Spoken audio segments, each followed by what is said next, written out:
ဒီမုံစီးမှာဖြစ်သွားတဲ့ဖြစ်စဉ်လေးအဲ့ဒါလေးရဲ့နောက်ဆုံးချိန်လေးဒီနေ့နည်းနည်းချက်ပြောပြပါစီအဲ့ဒါဆိုမုံစီးမှာဖြစ်သွားတဲ့ကိစ္စကတော့အခုတော့ MNDU ဆန္ဒပြရတွေထွက်လာပြီဒီလိုဆန္ဒပြကုန် MNDU နော်ဒီလိုမျိုးတော့ဆန္ဒပြကုန် MNDU ဆန္ဒပြကုန်ကြပြီမင်းတို့ MNDU အလိုမရှိမုံစီးဒေသမှာအဲ့လိုတွေပြကုန်ပြီဘာဖြစ်လို့ဒီလိုဖြစ်တာလဲဆိုတော့ပြီးခဲ့တဲ့4ရက်နေ့5ရက်နေ့ကနော်9ရက်နေ့ကမုံစီးဒေသမှာရှိတဲ့နော်ပင်ခမ်းပေါ့နလင်းချောအဲ့ဒီဘက်မှာရွှေတူးဖော်နေတဲ့ MNDA နဲ့တရုတ်တွေကိုတွားပြီးတော့ဒီဘက်ကပြည်သူတွေကမတူးဖော်ကိုတွားတားတာကိုတားတဲ့ပြည်သူတွေကိုတားအောင်လို့ဆိုပြစ်တက်လိုက်တာပြစ်တက်လိုက်တော့ဒီကုန်တယ် KIA တယောက် KIA ရရှိ KIA တပ်သားအပါဝင်အရသာပြည်သူစုစုပေါင်း6ယောက်တည်6ယောက်တည်သွားတဲ့ခါကျတော့အခုဘာဖြစ်လဲဆိုတော့ဒီအဲ့ဒီတော့မြို့ကရွာကန်တွေလုံးဝဒေသကန်တွေလုံးမချင်တော့ဘူး MND ကိုလုံးဝထွက်သွားကိုငါတို့လူလောက်စားဖြစ်ကုန်ဆန္ဒရပြကုန်ကြအောင်ပြကုန်တယ်ဒီနေ့ဆိုရင်သူ့ရဲ့နိုင်ရေးလုပ်ပါတယ်ဒီနေ့ဆိုရင် MND ကဟိုနိုင်ရေးလုပ်တယ်ဒီနေ့နိုင်ရေးလုပ်တယ်အဲ့ဒီဆုံးသွားတဲ့လူရဲ့ဟိုနဲ့ပတ်သက်ပြီးနိုင်ရေးလုပ်တယ်ဒီနေ့နိုင်ရေးလုပ်တဲ့ခါမှာနိုင်ရေးပွဲမှာပိုးတော်ဖြစ်ပြီးပေါ့ဗျာနော်ပိုးတော်ကစိတ်ဆိုးကြတာပေါ့ဆိုတော့ MND ရဲ့ရုံးရှိမှာဒီနေ့ဆန္ဒပြတာရှိလာတယ်ဒီနေ့9ရက်နေ့ဆိုဆန္ဒပြတာရှိတယ်မနေ့ကလည်းပြတယ်ပြီးတော့အဲ့မှာတိုင်နေမှာအဲ့လမ်းနေမှာရှိတိုင်နေမှာလိုက်စားကပ်ပြီးတော့ MND လူမရှိဘူးဆိုတော့ကန့်ကွက်တာလုပ်လာတယ်ဆိုတော့ KIA ရဲ့လူတေရတော့ KIA ဒီတိုင်းပတ်သက်လို့တော့ KIA ကတော့ဘာမှမပြောသေးဘူးတန်တိတ်နေပတ်သက်ပိတ်နေ KIA ကနော်ဘူးလို့ဘာလို့ဘာပြောမှမသိဖြစ်နေတယ်ထင်ပါတယ်ဒီ MND ကိုသူကြောက်နေလားတော့မသိဘူးနော်ဘူးလို့အုပ်စုကဘာမှပြောတော့မတွေ့ရဘူးဒေသပြည်သူကတော့လုံးဝအုံကြွတယ်ဒေါသထွက်ကြတယ်ပေါ့အဲ့တော့ MND ဘက်ကဘာပြောလဲဆိုတော့ဒီတေဆုံးသူတွေရဲ့နိုင်ရတဲ့ပတ်သက်သူတို့အနေနဲ့တပ်ဖွဲ့ထိခိုက်နေတာမှုတွေသူတာဝန်ယူပါတယ်ဖြည့်ရှင်းပေးပါမယ်သူတို့ပြောရင်တော့ရောချင်းပုံစံပေးမယ်ပေါ့ဗျာဒီသဘောမျိုးပေါ့အဲ့ဒါညှိချနိုင်ကြတယ်ပေါ့ကြားတယ်အဲ့ဒါကိုယ်စားလှယ်ဘက်ကပါဆိုဘန်ရန်ခါပြည်သူကိုယ်စားလှယ်9ဦးနဲ့ MND ရရှိ9ဦးပါတဲ့ဆွေးနွေးပွဲကို6ရက်နေ့ညနေပိုင်းကကျင်းပါတယ်အဲ့ဘန်ရန်ခါကြည့်အောင်လည်းအကြောင်းမှာကျင်းပါတယ်သဘောတူ9ချက်ရရလို့သိရတယ်9ချက်ရလို့ဒီအဲ့9ချက်ကိုတော့အသေးစိတ်ကျွန်တော်တို့အချမ်းပြင်းတော့ပြောလို့တော့မရှိပြောစရာတော့အများကြီးမရှိသေးဘူးဒါပေမဲ့အဲ့9ချက်လုံးမှာတော့အဓိကတော့သူတို့ဘက်ကသူတို့အမှားကိုသူတို့ဝန်ခံတဲ့သဘောတော့ MND တွေ့ရတယ်ပြီးရင်ဒေသခံလူထုရဲ့ဆန္ဒတိုင်းလိုက်ရောညီတွေလုပ်မယ်ပြီးဒီသေဆုံးတဲ့သူတွေရဲ့မိသားစုတွေအတွက်နစ်နာရှိပေးမယ်ဒါမျိုးတွေ MND ပြောတယ်ဒါပေမဲ့လည်းဘလို့ပြောတာပဲရှိတယ်ဒေသခံတွေကလုံးဝတော်တော်လေးကိုတော်တော်တင်းတယ်လို့ပြောတော်တင်းကြတာပေါ့နော်အဓိကတော့ဒေသခံတွေဘက်ကတော့နောက်ဆုံးမှသူလည်းတည်ဆုံးခဲ့ရပြီးဆိုတော့ဒီနေရာမှာရွှေဆက်မတူးဖို့တားကြတယ်အဓိကမတူးနဲ့ဒါဒေသခံပြည်သူတို့ပိုင်တယ်မျိုးလာတူလို့မရဘူးဆိုတော့ပြောတာပေါ့အဲ့လိုဖြစ်ကြတယ်လို့သိရတယ်ဆိုတော့ဒါအဲ့လိုဖြစ်နေတဲ့တစ်ဖက်မှာအခုအဲ့လိုဖြစ်တာတလိုက်အခု KIA ရဲ့အဲ့ကိစ္စမှာ KIA ကဘာမှမပြောဘူးဇက်ကြီးပဲပြီးတော့အတန်တဲ့ပြီးနေနေတယ်အဲ့တော့တော်တော်အောက်ဘောကောင်းနေ KIA ရဲ့ပါတီနဲ့ဟောပေါ့နော်ဆိုတော့ KIA ကအဲ့လိုပါဖြစ်တဲ့အချိန်မှာနောက်တစ်ခုက KIA နောက်ထပ်ပြဿနာတစ်ခုထပ်ကြုံတယ် KIA ဘာထပ်ကြုံလဲဆိုတော့ကော့ခိုင်မှာရှိတဲ့ KIA တပ်ဖွဲ့ဝင်တွေရဲ့ရုံးနော်ရွှေစပယ်ချောင်းအဲ့နာမှာအဲ့မှာရှိနေအဲ့ကိုတပ်ဖွဲ့ဝင်တွေကကော့ခိုင်ကိုပြန်လာတာမြို့ပြန်လာချိန်မှာအဲ့ပြန်လာချိန်မှာရုံးပြန်လာ KIA တပ်သားပြန်လာချိန်မှာ TNL လေးတယောက်ရွှေစပယ်ချောင်းတိတ်ကနေပိတ်ပြီးတော့မင်းတယောက်မှမဝင်နဲ့တော့ပြောတယ်အဲ့တော့မြို့အဝင်မခံတော့ဘဲနဲ့ကော့ခိုင်တွေကဆက်ဆံရေးရုံးနဲ့မြို့ကလိုအပ်ပြန်လာလူတွေကြားမှာဆက်ဆက်မှုကြားမှာအလဲကောင်းခံထားပြီးတော့ဆက်သွားလို့မရဖြစ်သွားတယ်အဲ့မှာထားပြဿနာတက်ကြပြီးတော့ရှင်းပြတော့ KIA နဲ့ TNL ဖွဲ့တွေကြားမှာညင်းနေပွားကြဖြစ်ကုန်ကြတယ်အဲ့တော့ဖြစ်ကုန်ပြီးတော့တော်တော်လေးရိုးရိုးတွေဖြစ်နေကြတယ်ပြောရင်တော့ကော့ခိုင်မြို့တွေကဆက်ဆံရေးရုံးကလူတွေလည်းမောင်းထုတ်ခိုင်နေအပြင်ကလူတွေလည်းထဲဝင်နေတယ်ဆိုပြောတယ်ပြောရင်တော့ KIA ကိုကော့ခိုင်တွေက KIA ကိုရုံးတွေကို TNL ကမောင်းထုတ်တာလုပ်ပြီးတော့တစ်ချိန်နဲ့အပြင်ကလူလိုက်လူလည်းမောင်းမလာခိုင်းဝင်ခိုင်းဆိုပုံစံဖြစ်တယ်ဆိုတော့ KIA နဲ့ TNL ကြားမှာညင်းပွားမှုတွေဒီနေ့ညနေပိုင်းမှာဖြစ်နေတယ်ဒီညနေပိုင်းဖြစ်နေတယ်ကြားတယ်ဗီဒီယိုဖိုင်တော့တက်လာပြီအများကြီးကချင်ဗီဒီယိုဖိုင်တော့အများကြီးတက်လာပေါ်လို့ရနေပြီဟုတ်တာပေါ်လို့ရနေကြတယ်ဒါပေမဲ့အဲ့လိုဖြစ်နေပြီမဲ့နော်ဘူးကဘာပြောလဲဆိုတော့နော်ဘူးကပြီးခဲ့တဲ့နော်နေ့ဒီအခုကိစ္စဖြစ်နေကိုပတ်သက်ပြီး TNL နဲ့ပတ်သက်ပြီးတော့ဒီနေ့နော်ဘူးကစကားတစ်ခုပြောတယ်တော်တော်ကြီးဖို့ကောင်းတယ်အဲ့ဒါဘာလဲဆိုတော့ကျွန်တော်ဘာလဲဒီ TNL နဲ့ဟိုသူကနော် TNL နဲ့ရှင်တွဲနေငင်းကြတာရှင်တွဲနေထိုင်မှာပါတဲ့အဲ့လိုပြောတယ်ကဲကျွန်တော်လည်းဘာပြောမှမသိဘူးရှင်တွဲငင်းကြတာရှင်တွဲနေထိုင်မှာတဲ့အဲ့လိုပြောတယ်ကျွန်တော်လည်းဘာပြောမှမသိတော့နော်အဲ့တော့ကျွန်တော်ဒီမှာဖတ်ပြမလို့ပလောင်နဲ့အတူတဲ့ရှင်တွဲနေထိုင်မှုအတွက်တိခတ်မှုလိုပါတယ်တဲ့ကဲ KIA ကဘုံနော်ဘူးကပြောတယ်ဟိုက KIA တပ်သားတွေကတင်းနေပြီတင်းနေချိန်မှာနော်ဘူးကြတော့မဟုတ်ဘူးပလောင်နဲ့ငါတို့ကအတူရှင်တွဲနေထိုင်မှုလိုအပ်တယ်အဲ့တော့ငါတို့တိခတ်ရမယ်တဲ့ဩဆိုတော့တွက်ကြည့်ပါဗျာ KIA ကပလောင်ကြတော့တိခတ်ရမယ်ငါတို့ရှင်တွဲနေထိုင်မှုတိခတ်နေထိုင်ရမယ်ဆိုတော့ဟိုစစ်တပ်ကကြတော့ချတယ်ဒါပေမဲ့ပလောင်ကြတော့ကြောက်လို့ဆိုတုံနေဆိုတော့ကျွန်တော်စဉ်းစားနေတာဩဒီနော်ဘူးတို့အုပ်စုကပလောင်တော့ကြောက်သားပဲပေါ့နော်အဲ့လိုပဲကျွန်တော်မြင်သွားတယ်ဆိုတော့ဒါလက်ရှိဖြစ်နေတာအဲ့တော့ KIA ရဲ့ပလောင်ရဲ့ MND ရဲ့သုံးဝင်ဆိုင်ကြားထဲမှာ KIA ကတစ်ဖွဲ့ MND ပလောင်ကတစ်ဖွဲ့ချင်းစီနဲ့ KIA နဲ့ချနေတာအဲ့တော့ KIA ကအဲ့ဒီထဲမှာဟိုအားလုံးရန်သူများဖြစ်လာတယ်ဆိုတော့ MND အတွက်လည်း KIA ရန်သူ TNL အတွက်လည်း KIA ရန်သူဖြစ်လာတယ်ဆိုတော့အဲ့ဒီအချိန်မှာဂွမ်မော်လည်းဘာသာမှတက်မရနေတော့ဂွမ်မော်လည်းဘာသာတက်မရနေတော့နော်ဘူးလည်းဘာမှမရေးတော့ဘယ်ကောင်းမှ KIA ရဲ့ထိပ်ပဲကောင်းတို့တွေကိုလို့အဲ့ဒီကိစ္စနဲ့ပတ်သက်လို့ဘာတစ်ခေါက်မှမပြောဘူးဒါပေမဲ့ဂွမ်မော်ကလုံခဲ့တဲ့တစ်နှစ်ကျော်တော့ပြောဘူးတယ်သူဓာတ်ပုံလေးခွေး၃ကောင်ဓာတ်ပုံလေးပြပြီးတော့ခွေး၃ကောင်ကသူပြောတာစကားနားမထောင်လို့အကောင်ကြီးလာတော့စကားပြောတာနားခွေး၃ကောင်ပြောလို့ဆိုလို့မကောင်းလို့ဆိုခွေး၃ကောင်ပြောတာအဲ့ဒီ MND TNL နဲ့ A ၃ဘွဲလုံးဂွမ်မော်ယူညွှန်းပြီးတော့စားတစ်ခါထုတ်ခဲ့ဘူးရှိတယ်ပြောကြည့်လိုက်ရှိလိမ့်မယ်အဲ့တော့အဲ့ရလွဲပြီးနောက်ပိုင်းဂွမ်မော်ကြည့်ရတာတော်တော်ကြောက်သွားဖို့ရတယ်စကားတစ်ခုမှပြောရတော့အခုဂွမ်မော်စဘာမှမကြည့်ဘူးဘယ်ဖေးတော့တက်ကုန်မကြည့်တော့တာအော်စရာကြီးနော်အဲ့တော့တော်တော်လေးတော့ကျွန်တော်တို့ဘာမှမရှိတယ်လက်နဲ့လည်းမရှိကလောင်ပဲရှိစာပဲရေးတယ်ရုပ်တံပဲပြောတဲ့ကောင်တွေသတင်းသမားတွေကိုကြတော့ note တို့ဘာလို့ထားလို့လဲဟိုလက်နဲ့ရှိတဲ့ပလောင်လဲကြောက် KIA ဂွမ်မော်ကြောက်တော့မှအမိကိုကုတ်တာတော်တော်အောက်ကောနော်တော်တော်ယောက်ျားဆိုတာဘလို့လဲစကားတော့သိပေါ့ယောက်ျားဆိုတာရှင်းရှင်းပဲလက်နဲ့ရှိမရှိကြောက်စရာမလိုလုံးဆယ်ချစ်လို့ရတာကိုယ့်လိုလိုရတာကိုယ့်အလုပ်ကိုရဲဝင်လို့ရတာမှယောက်ျားဒါပေမဲ့ကိုကတနက်ရှိရပြီးတော့တနက်မရှိတဲ့ကောင်သွားစိတ်ခေါ်တာယောက်ျားမဟုတ်တာရှင်းလေးကိုအဲ့တော့တော်တော်လေးအောက်ကောင်းတယ်လို့ဂွမ်မော်တို့အုပ်စုလေဒီခါကျတော့ဂွမ်မော်အုပ်စုတော်တော်ကြီးစရာကောင်းတယ်ဆိုတော့ထည့်ပြောချင်တယ်နော်ဆိုတော့ဒါကတစ်ချက်နောက်တစ်ခုကကျွန်တော်ဒီနေ့ဗာပြောလို့ဆိုဒီရဲ့ဘက်မှာ တက်ကအနိုင်ရနေတဲ့ကိစ္စလေးလည်းနည်းနည်းထည့်ပြောအောင်ခင်ဗျားတို့ကတက်ကရှုံးနေပြီပြောတာမကောင်းဘူးဘာဖြစ်လို့ဆိုရှဒူးစို့ဒေတာနော်တနိုင်းလီဒိုလမ်းမကြီးရှဒူးစို့ရွာအဲ့မှာရှိတဲ့ကချင် KIA တက်စခန်းတွေကိုဝါရစို့ပြည်သူစစ်အဖွဲ့အရာတွေကိုအားရပါဝင်စီးပြီးတိုက်တယ်မနေ့က6ရက်နေ့မှာအဲ့မှာဝင်တိုက်ပြီးတော့စခန်းကိုတက်ကသိမ်းနိုင်တယ်ထိချိုက်မှာလည်းတက်ကသားစီးရပြန်ရတယ်ထိချိုက်မှာလည်းတက်ကအကုန်ပြန်သိမ်းနိုင်နေပြီထိချိုက်လည်းနော်ကတာထိချိုက်ကောလည်းအဲ့ဘက်တွေကိုထိချိုက်ကိုလည်းတက်ကပြန်သိမ်းနိုင်ခဲ့ပြီတောက်ခမ်းလည်းတက်ကပြန်သိမ်းနိုင်ပြီနော်အခုဝါရစို့တက်ကနေပြီးတော့ဘာလုပ်လဲဆိုတော့တနိုင်းလီဒိုသွားလမ်းပေါ်က KIA တက်တွေကိုသိမ်းနိုင်ပြီနော်အဲ့တော့ဒါလေးအပြင်ကြားပြည်နယ်မှာလည်းမကြခင်ဖဲခေါင်းမကြခင်ပြန်ရတော့မယ်သိမကြအဲ့တော့ပြောရရင်တော့တော်တော်များလိုက်ပြီးတော့တက်ကပြန်ပြီးခုနောက်ပိုင်းတော်တော်လေးနေရာတော်တော်များတက်ကပြန်ပြီးတော့အသာစီးရပြီးပြန်ပြီးတော့တိုက်ပြီးတော့သိမ့်နိုင်နေတာကိုတွေ့ရတယ်ဆိုတော့ဒါလေးကတော်စိတ်ဝင်စားဖို့ကောင်းတယ်နော်ဗမော်မှာလည်း KIA ကတက်လန်နေပြီတက်လန်နေပြီဆိုတော့သိမကြခင်ဗမော်ကတော်တော်ပြေးရမယ်တော့ရှိတယ်ဗမော်မှာတော်တော်အချိန်မကောင်းဗမော်မှာလည်းဆိုတော့ဒီတောက်ခမ်းကလည်းတက်ကအသာစီးပြန်ရပြီးတော့အကုန်လုံးပြန်နိုင်ပြီးတော့ပြီးနောင်ချိုဆက်တယ်မယ်နောင်ချိုကနေမှကျွန်တော်ထင်တယ်ဟိုဘက်အပေါ်မတက်သေးပဲနဲ့ဒီဘက်ကိုမိုးကုတ်ဘက်ကိုဆက်တွက်ထိုးလိမ့်မယ်ထင်တယ်ဘာလို့ဆိုတော့ကျွန်တော်တို့တွင်းငယ်တို့ဘာလို့ဘက်ဒီမှာတွင်းငယ်တို့ဘာလို့မိုးကုတ်ကိုတဲပြီးတော့တွင်းငယ်တို့ဘာလို့မှာလေရင်ကွင်းလေးသေးသားတွေဖောက်နေတာတက်ကလုံနေပြီဆိုတော့မကြခင်မှာမိုးကုတ်ကိုတော့ကြည်ရတက်ကပြန်ယူလိမ့်မယ်လို့ယူဆတယ်မရယာတပိတ်ချင်းကိုလည်းမိုးကုတ်ကိုယူပြီးတယ်မရယာတပိတ်ချင်းပြန်ဖိပြောချင်တာအဲ့မရယာတပိတ်ချင်းနဲ့ဟိုကမိုးကုတ်ကြားမှာအလေကောင်းတွေဖြတ်ပြီးတော့ဝင်ပြီးတော့အောက်ကိုအပေါ်ဝဒီလိုခွာပြီးတက်ကတိုက်လို့မင်းလို့ယူဆတယ်အဲ့တော့စောင့်ကြည့်ကြတာပေါ့လေတက်ကလည်းဒီမှာအသာစီးပြန်ရမှုတွေရှိပါတယ်ဆိုတာလေးထည့်ပြောချင်တာနော်နောက်တစ်ခုကဘန်မာဖြစ်တဲ့ကိစ္စဒါလည်းကျွန်တော်ကဒီနေ့မဖြစ်မနေထည့်ပြောတာပေါ့နော်ဘန်မာက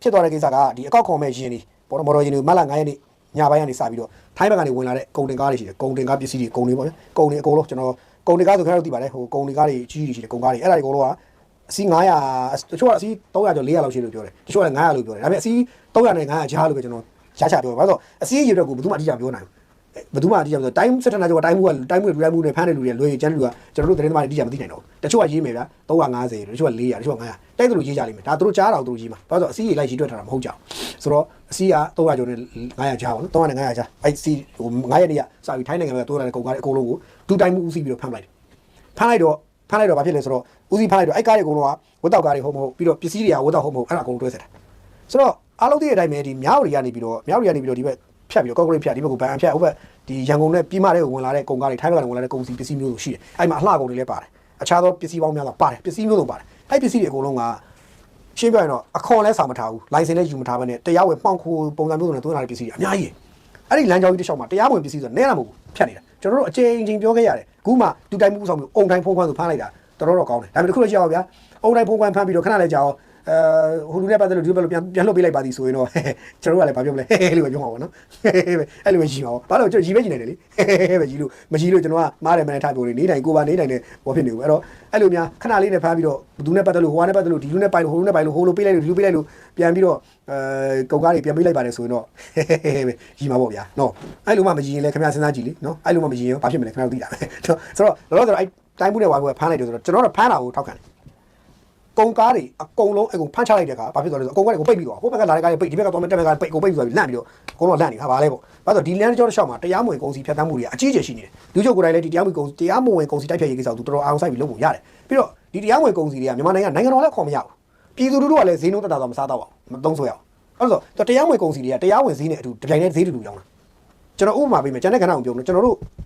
ု့ပုံလေးတိုက်တွေပေါ့ဂျာနေတွေပေါ့ဂျာနေထုတ်တဲ့ကောင်တွေသစ္စာပုံလေးထုတ်တွေစက်ကူဘယ်ရသွင်းလဲဆိုတော့နိုင်ငံခြားနေသွင်းရတယ်ဘာလို့ဆိုတော့ကျွန်တော်ဂျာနေတိုက်တဲ့စက်ကူကဟိုမြန်မာပြည်ကကောင်းကောင်းမထုတ်တာကျွန်တော်သတင်းစာစက်ကူတော့ပဲထုတ်တာတော့ပြည့်ကုန်မရသေးဘူးနိုင်ငံခြားသွင်းရတယ်အဲ့လိုစက်ကူတွေသွင်းတဲ့ခါကျလို့ရှိရင်စက်ကူတစ်မျိုးပဲပြောတာနော်ခဏစားသုံးကုန်တွေလောက်ကိုခတ်ထောင်းတော့ဘယ်လောက်မှလူသုံးနေတဲ့ပစ္စည်းတော့ဘယ်လောက်တော့မှောင်ခိုသွင်းလဲဆိုတော့ပြောချင်တာအဲ့တော့ဒီပစ္စည်းတွေကနေစက်ကနေပြီးတော့မှောင်ခိုသွင်းလာတယ်တရားဝင်တင်သွင်းကတာ1000ပြောရင်နေစက်မှောင်ခိုသွင်းတာ9000လောက်ပြန်ပါပါလား1000လောက်ဖြစ်သွားနေသားကနေခိုးသွင်းတာတင်မော်တွေနဲ့ခိုးသွင်းပုံစံမျိုးတွေနဲ့သွင်းတာပေါ့ဗျာတင်မော်တွေနဲ့ခိုးသွင်းတင်မော်တွေနဲ့လစ်တဲ့နေရာကန်ကပ်ပြီးပြန်ဒီကပြန်လှည့်ပတ်ကားတွေနဲ့သွင်းအဲ့လိုသွင်းတာအဲ့ဒါတွေကအများကြီးပဲနေသားတွေထပ်သွင်းတာအဲ့လိုသွင်းတော့အဲ့ဒီအရာတွေအကုန်လုံးကအဲ့တော့ဒီမှောင်ခိုသွင်းတာကနိုင်ငံတော်ခေါင်းဆောင်မထားပြီးတော့ဟိုမှာရတဲ့စီကလည်းမှောင်ခိုစည်းနေရတယ်အဲ့တော့မှောင်ခိုစည်းနေရပြီးမှောင်ခိုသွင်းလာတဲ့ပစ္စည်းကဒီလေးယောက်ကိုတကယ်တရားဝင်လိုင်စင်နဲ့သွင်းတဲ့ဈေးနဲ့တန်းတူညီတူရောင်းလိုက်တယ်ရောင်းတော့ခင်ဗျအဲ့ကောင်တွေမှမချမ်းသာဘူးချမ်းသာအဲ့ဒါမျိုးတွေဘယ်သူတွေအများဆုံးလုပ်တယ်သိလားသိလဲကျွန်တော်မပြောဘူးသိရင်လည်းမပြောဘူးအဲ့ဒါမျိုးတွေကကျွန်တော်တို့နဲ့အသားရောင်မတူတဲ့လူတွေအဓိကအများဆုံးလုပ်ကြတယ်အဲ့ဒါမျိုးဒီကောင်နဲ့အပိုကျွမ်းတယ်ကျွန်တော်တို့နဲ့အသားရောင်မတူတဲ့လူတွေကပိုလုပ်တယ်အဲ့ကောင်တွေပိုကျွမ်းတယ်ဒါမျိုးတွေကိုဘယ်ဗမာကောင်တွေကောင်မှကောင်းကျွမ်းချင်မလုပ်တာဘူးတဲပြောရရင်တော့အဲ့တော့ထားပါတော့အဲ့ဒါမျိုးတွေကျွမ်းချင်သူလုပ်တတ်ကြတယ်လုပ်တော့ဒီကောင်တွေကအများကြီးမောက်ကိုသွင်းလာတော့ခုနကကျွန်တော်တို့စက်ကူလိုဟာမျိုးတော့ပပစိတ်သွင်းတာဒါပေမဲ့အဲ့လိုသွင်းလာပြီးတော့ဈေးကကျွန်တော်တို့ရောက်တယ်ငါနေကောင်လည်းခွန်ချင်စားပြီးရင်လူကြီးလည်းရောက်နေငါပတ်ဆက်လိုက်ပေးလိုက်ပြီးပါတယ်ကွာဆိုအကွက်မျိုးတွေချိုးတာတချို့တွေအဲ့လိုချိုးတာဆိုတော့ခင်ဗျားစဉ်းစားကြည့်ပြဒီတိုင်းမှာအဲ့လိုအများကြီးပဲအဲ့တော့အလှကုန်တွေဆိုလဲမော်လမြိုင်မှာပေါ်လို့ရိုက်တာပေါ်လို့ရတော့ဘောထားနေအောင်မော်လမြိုင်မှာအလှကုန်ရောင်းတာလေ MLS နဲ့ Multi Level Marketing ပုံစံမျိုးရောင်းတာလေကောင်မလေးတချို့တော့တော်တော်ဟိုမေးခံလာပါလားမသိဘူးအများကြီးပဲဖြစ်တယ် multi level နဲ့ကြောင်းအပတ်ပတ်ဆက်ရှိကြတယ်ပေါ်လို့ရနေရှိတယ်ဆိုတော့ဒါတစ်ချက်ဆိုတော့အဲ့လိုမျိုးရှိနေတာကိုတားမြစ်ဖို့ကနိုင်ငံတော်ကလိုရမယ်အဲ့လိုနေဆက်ဂိတ်တွေလမ်းကြောင်းတစ်လျှောက်မှာဂိတ်တွေပေးပြီးတော့ကိုလူနဲ့ကိုချိတ်ပြီးတော့လမ်းကြောင်းတွေရှာပြီးတော့ဟိုတွန်းလာတဲ့ဟာတွေကလည်းအကြီးကြီးရှိတယ်အဲ့တော့အဲ့ဒီမှာအဂရိတွေကလည်းအကြီးကြီးရှိတယ် special ရှိတာအကြီးကြီးအဲ့တော့အခုဒူတိုင်းမှုကနေပြီးတော့ကြည့်ရတယ်နံပါတ်2ကအမိတ်နဲ့တိုက်ရိုက်ကိုဆွဲတယ်လို့ကျွန်တော်ထင်တယ်အဲ့တော့ကြိုက်ထဲတော့ဟိုစစ်လိုက်တော့ဟိုကားတွေကတရားမဝင်တွေဝတ်တောက်တွေစရှိတာတွေထွက်လာပြီအဲ့သူတို့စီးတွေကိုထွက်လာပြီအဲ့ဒါပြီးရင်တရားဝင် license ရှိပြီးတော့တရားဝင်သွင်းကုန်နဲ့ပါမစ်နဲ့ကြာကြာနာသွင်းလာတဲ့စနစ်ကြဟွာဖြစ်လာတဲ့ဟာဆိုရင်ဒါအစိုးရလွှတ်ပေးလိမ့်မယ်မှောင်ခိုတွေဆိုလို့ကတော့ခင်ဗျာအစိုးရအကုန်လုံးဆွဲစီရမှာအဲ့ဒီစီအကုန်သိပြီးဘာလို့မဆိုလေလံပြန်တင်ပြီးတော့ဈေးအမြင့်ဈေးလေလံပြန်တင်ရောင်းအဲ့လိုလုပ်လိုက်မှရမှာလေလံတင်ပြီးရောင်းအဲ့ပြီးအဲ့ပတ်စံတွေအကုန်လုံးနိုင်ငံတော်ဘဏ္ဍာထည့်လိုက်ပြီးရောအဲ့ကောင်တွေလေလံပြန်တင်ပြီးရောင်းပြီးနိုင်ငံတော်ဘဏ္ဍာထည့်လိုက်အဲ့ဒီယူနိုင်ငံတော်သုံးတော့အဲ့ဒါမှနိုင်ငံတော်ဘဏ္ဍာလည်းပို့ရတယ်အဲ့ကောင်တွေတော့အဲ့တော့မှဈေးကိုတိုက်တူလို့ဖြစ်တယ်တခုတော့ရှိအဲ့လိုဝယ်သွားတဲ့ကောင်တွေကဈေးကွက်ထဲမှာ APC ကိုနှစ်ဆနဲ့ဈေးတင်ရောင်းနေပြီဆိုဆွဲစီအကုန်လုံးအဲ့လိုလုပ်အောင်အဲ့လိုသူအမြတ်ပေါင်းတာပေါ့တော့ပေါင်းတာမလုပ်ရင်ဆွဲစီအကုန်လုံးအဲ့လိုလုပ်ပြရမှာလိုက်ရမှာ trace လိုက်ဒါမှမဟုတ်အဲ့ကုန်ပစ္စည်းတွေအကုန်လုံးသက်ဆိုင်ရာဟိုကျွန်တော်တို့ဒီကုန်တွေမဟုတ်လေတခြားဒီမှာဟိုဝန်ထမ်းတွေကြားထဲမှာလူဝန်ထမ်းတွေရောင်းပြည်သူရောင်းအဲ့လိုရောင်းပေးလိုက်ပြီးဟောမရအဲ့ကောင်တွေအဲ့လိုဖမ်းပြီးလုပ်မှရနောက်တစ်ခုကအဲ့လိုဖမ်းတာနဲ့ပတ်သက်လို့ဒူတိုင်းမှုနဲ့ပတ်သက်လို့ဖွဲ့ရဖမ်းတာဝမ်းသာပါတယ်တကယ်ကောင်းတယ်ရှင်းပြောရင်တော့အဲ့ဒီမှာအဂရိတွေလည်းရအောင်ပေါ်ထုတ်ဖို့လည်းလိုတယ်ပြီးတော့ကုန်ကားသမားတွေကတော့ကုန်ကားမောင်းတဲ့ကောင်တွေကတော့သူတို့ကတော့အကုန်လုံးလှန့်ဖြတ်ကုန်ပါပဲဒါပေမဲ့တရားဝင်သေချာမောင်းရင်ခင်ဗျားတို့ဘာမှဖြစ်ပါဘူးပြီးတော့ခင်ဗျားတို့ကပုံပစ္စည်းတရားဝင်ကိုကသွင်းတာမဟုတ်ဘဲကိုကမောင်းပေးတဲ့အပြစ်သာရှိမှာပါသွင်းတာမဟုတ်တဲ့အတွက်မောင်းပေးတဲ့အပြစ်ပဲခင်ဗျားခံရမှာအဲ့တော့နောက်တစ်ခုကဒီသွင်းတဲ့လူတွေရဲ့မူရင်းကြောရိုးတွေဒီပါဒူတိုင်းမှုနဲ့ဥဆောင်တော့ဆက်လိုက်ဖို့လိုတယ်ဒီပစ္စည်းကိုဘယ်ကောင်သွင်းတာလဲဘယ်ကုမ္ပဏီကလဲကုမ္ပဏီ A လား B လား C လား D လားအဲ့ကောင်တွေထိရေဆုံးလိုက်ရရေဆုံးလိုက်အဲ့ကုမ္ပဏီထိပါ notice စာပို့ပြီးတော့လာမင်းတို့ကုမ္ပဏီလားရှင်းမင်းကုန်ကားဟိုကဘယ်နှစီလာမင်းရှင်းမရှင်းဘူးလားမရှင်းဘူးဆိုရင်ဒဏ်ကြီးဘယ်လောက်ဆောင်သွားဘယ်နှဆလောက်ဆောင်လိုက်ရိုက်ပလိုက်ကုမ္ပဏီကိုဒဏ်ကြီးအကြီးကြီးရိုက်ပလိုက် share ပလိုက်ဆောပလိုက်အဲ့ဒါမှရဒါတစ်ချက်ဒီနေရာမှာတော့ပြောင်းပြန်စဉ်းစားမယ်ဒီလိုကုန်စီတွေတရားဝင်သွင်းနေဆိုတာကတရားဝင်သွင်းတဲ့လမ်းကြောင်းကနေသွင်းတာကအကန့်အသတ်ဖြစ်နေလို့ဖြစ်တာကျွန်တော်ဘိုက်ထဲမှာအစာရင်ထဲမှာကျွန်တော်ထမင်းနှုတ်စီဘူးတပူပဲစားနိုင်မယ်ဆိုကျွန်တော်နှုတ်စီဘူးနှစ်ပူဘိုက်ထဲမထည့်ဘူးဘယ်တော့မထည့်ဘူးဟုတ်လားနှစ်ပူထည့်ဘူးအဲ့တော့ကျွန်တော်ပြည်သူကတစ်နှစ်ကိုထားပါတော့ပစ္စည်းတစ်မျိုးကကုန်စည်တစ်မျိုးကထားပါတော့တစ်နှစ်ကိုကျွန်တော်တန်1000လို့ရဲဆိုပါစို့တန်1000ကိုသွင်းလို့ရအောင်လို့အစိုးရကဒီသွင်းကုန်ပါမစ်တွေကို release လို့တော့ release လုပ်ပေးမယ်ဆိုရင်ကြာကြာနာကြာလုပ်ပေးမယ်ဆိုရင်ဒီမှောင်ခိုသွင်းနေတာရောကြသွားမှာဒါလည်းမှောင်ခိုရှိဦးမှာပဲတိုးတော့နည်းသွားမှာရောကြသွားမှာအဲ့တော့အစိုးရအနေနဲ့အဲ့ဒါကိုလည်းချိန်မှုလို့တယ်မှောင်ခိုတွေများလာခြင်းအကြောင်းအရာတရားဝင်တွေမှာခက်ခဲဖြစ်နေတာကြောင့်မှောင်ခိုများတာတစ်ချက်နောက်တစ်ချက်ကအကောက်ခွန်အခွန်တွေကောင်ရှောင်ကျလို့များတာနှစ်ချက်ရှိအဲ့တော့အခွန်ရှောင်ကျလို့များတာဆိုရင်တော့ဆွဲတာတီးလိုက်တော